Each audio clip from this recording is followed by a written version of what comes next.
Hello friends, अभी आपको और गुड़हल के पौधे ख़रीदने की ज़रूरत नहीं है। आप घर में ही ढेरों पौधे बना सकते हैं। और जो मैं आपको कटिंग बताने का तरीका बताऊंगी, बहुत ही आसान सा तरीका है। आप अपने हाइब्रिड गुड़हल बहुत आसानी से लगा पाएंगे। और जितने सारे गुड़हल के पौधे हैं, गुलाब के पौधे हैं या मोगरा के पौधे हैं, सभी पौधे की आप कटिंग लगा सकते हैं। अभी बहुत बढ़िया टाइम है, बरसात का मौसम सबसे ज़्यादा अच्छा होता है कटिंग लगाने के लिए। और इस टाइम आप अपने पौधे की ढेरों कटिंग लगाइए।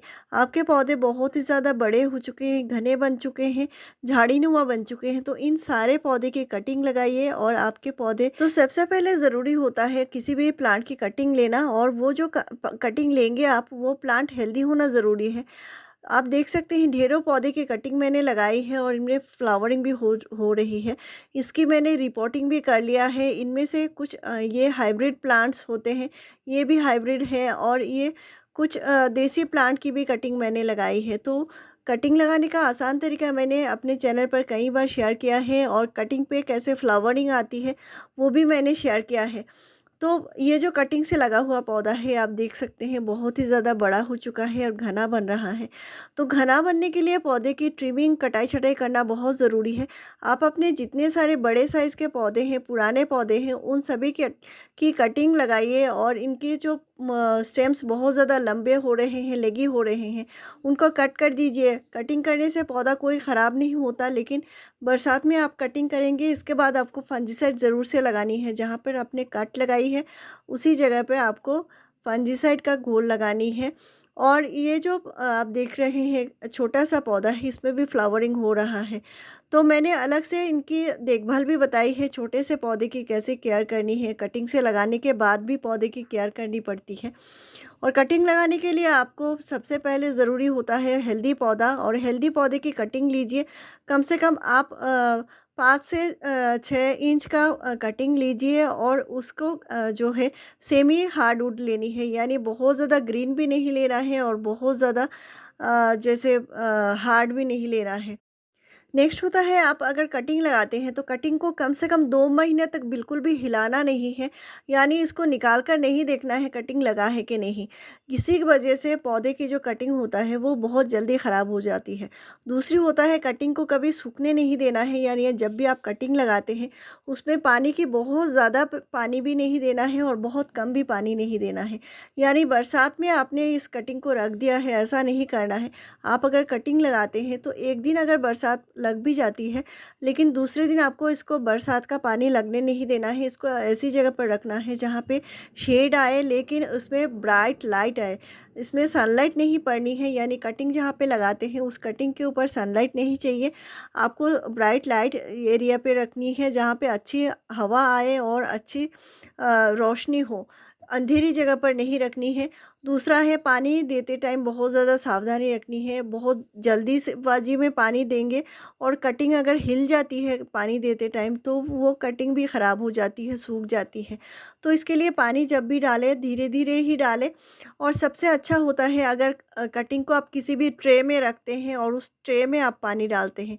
यानी कटिंग के नीचे आप कोई भी ट्रे रखते हैं या प्लेट रखते हैं, और उसमें आप पानी डालते हैं। धीरे-धीरे वो कटिंग की जो मिट्टी है, मीडिया है, वो धीरे-धीरे पानी सोख करता है।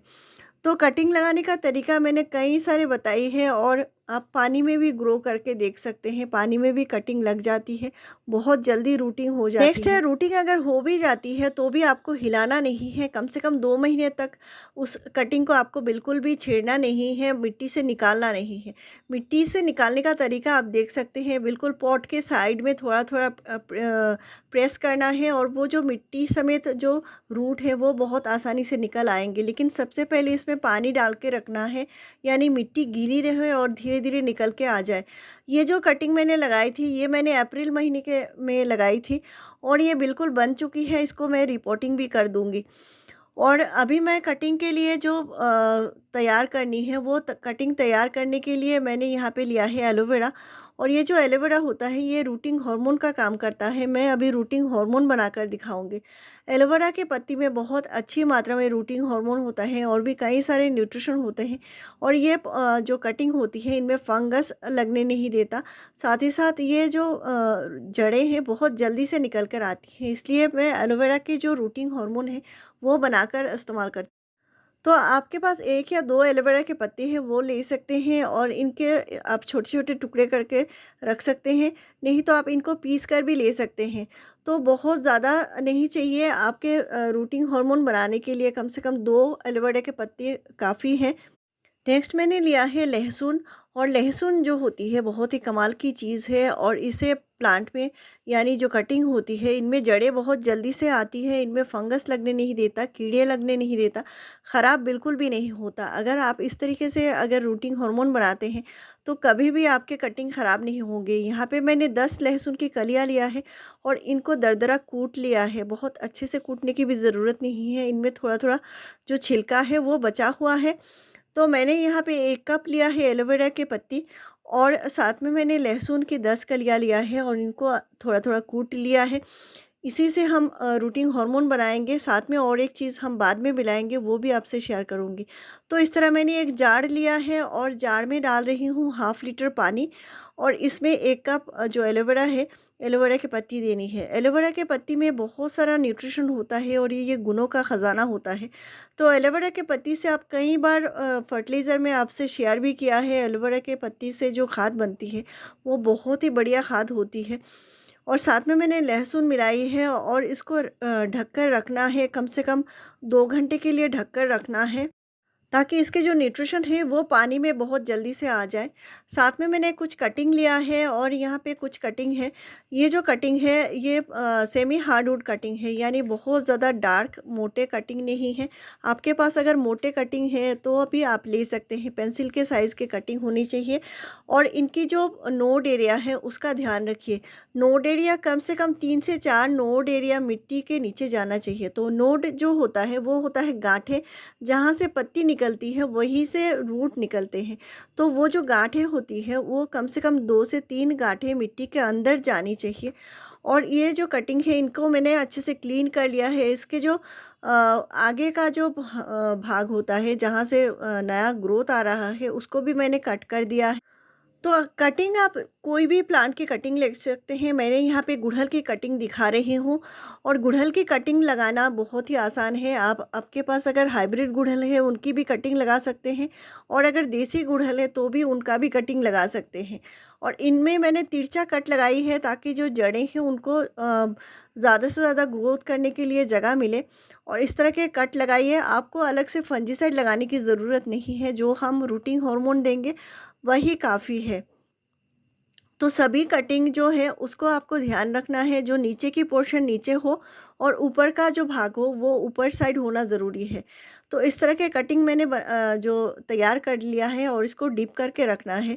यहाँ पे मैंने जो रूटिंग हार्मोन तैयार किया है इसमें मैंने हाफ़ टी स्पून हल्दी पाउडर मिलाई है। तो हल्दी पाउडर मिलाने के बाद ये जो कटिंग है इसको कम से कम 5 मिनट के लिए डुबो कर रखना है। 5 से 10 मिनट तक आप रख सकते हैं, कोई बात नहीं है। और इसके लिए मीडिया भी तैयार करनी है। तो मीडिया जो लेनी है इसमें कोई भी तरह का खाद नहीं होना चाहिए, यानी किसी भी तरह के कंपोस्ट हो या खाद हो नहीं चाहिए। इसमें मैंने लिया है 50% मिट्टी और 50% सैंड लिया है। जो रिवर सैंड आती है कंस्ट्रक्शन में जो यूज़ होती है वो सैंड है। सिर्फ सैंड होना ज़रूरी है। और अगर आप सिर्फ सैंड लेते हैं उनमें भी आप लगा सकते हैं और नहीं तो आप 50% मिट्टी लेना चाहते हैं तो भी आप ले सकते हैं। बरसात में कोकोपीट की ज़रूरत नहीं है। मैं हमेशा से ही सैंड में लगाती हूँ और सैंड में बहुत आसानी से रूटिंग भी हो जाती है। तो कटिंग लगाने के लिए पहले से ही मैंने होल कर लिया है और इसमें पानी डाल के रख दिया है। अगर आप इसमें फंजीसाइड देना चाहते हैं तो दे सकते हैं। हाफ़ टी स्पून फंजीसाइड आप हाफ़ लीटर पानी में घोल के इस मिट्टी में डाल सकते हैं। लेकिन मेरे पास जो रूटिंग हार्मोन है वही फंजीसाइड का भी काम करेगा, इसलिए मैंने अलग से फंजीसाइड नहीं दिया है। पहले से ही मिट्टी में मैंने पानी डालकर रख दिया है। मिट्टी गीला होना पहले से ही ज़रूरी है। तो कटिंग लेकर यहाँ पे जो मैंने होल किया है इसमें दबा देनी है और बहुत अच्छे से दबा देनी है ताकि ये जो कटिंग है वो हिले ना। कटिंग अगर बार-बार हिलाकर देखते हैं तो वो बहुत जल्दी ख़राब हो जाती है, वो कटिंग लगती ही नहीं है। तो कटिंग लगाने के बाद अगर आपको इसमें अगर नए-नए 1-2 पत्ते दिख रहे हैं, तो ये जो मैंने रूटिंग हार्मोन बताई है, उसी हार्मोन का आपका इस्तेमाल करना है। आप फिर से इसको बनाइए, इसको स्टोर करके नहीं रखना है। आप फिर से कम 15 दिन बाद इसी हार्मोन को आप फिर से बनाइए और इस कटिंग में आप छान के इस्तेमाल कीजिए, यानी डायरेक्ट इसका इस्तेमाल नहीं करनी है, छन्नी से छान लीजिए और इसी रूटिंग हार्मोन का आप थोड़ा-सा पानी में डाइल्यूट करके, यानी अगर हाफ़ लीटर आप इस तरह के रूटिंग हार्मोन बनाते हैं तो कम से कम और हाफ़ लीटर पानी मिलाकर आप मिट्टी में इस तरह के जो कटिंग लगाई है उसमें आप डाल सकते हैं। तो आपके कटिंग में ना ही फंगस लगेंगे, ना ही कीड़े लगेंगे और रूटिंग बहुत जल्दी से हो जाएगी। तो कटिंग लगाने के बाद कम से कम 2 महीने तक इनको हिलाना नहीं है। कटिंग अगर लग जाती है तो आपको देखकर ही पता चल जाएगा। कटिंग में बहुत ज़्यादा पानी डालेंगे तो भी कटिंग ख़राब होंगे और इस बात का ध्यान ज़रूर से रखिए। कटिंग के नीचे अगर ट्रे लगाते हैं तो ट्रे में एक्सेस पानी जमा हो ऐसा बिल्कुल नहीं है। ट्रे में एक्सेस पानी है तो वो जल्दी से निकाल दीजिए, नहीं तो कटिंग में बहुत ज़्यादा पानी होने के कारण इसमें फंगस लग जाएगी। बरसात में ह्यूमिडिटी ज़्यादा होती है तो इसके लिए आपको अलग से इसके ऊपर कोई भी पॉलीथीन देने की ज़रूरत नहीं है। और ऐसे ही इन्फॉर्मेटिव वीडियोज़ के लिए मेरे चैनल को ज़रूर सब्सक्राइब कीजिए। Thank you.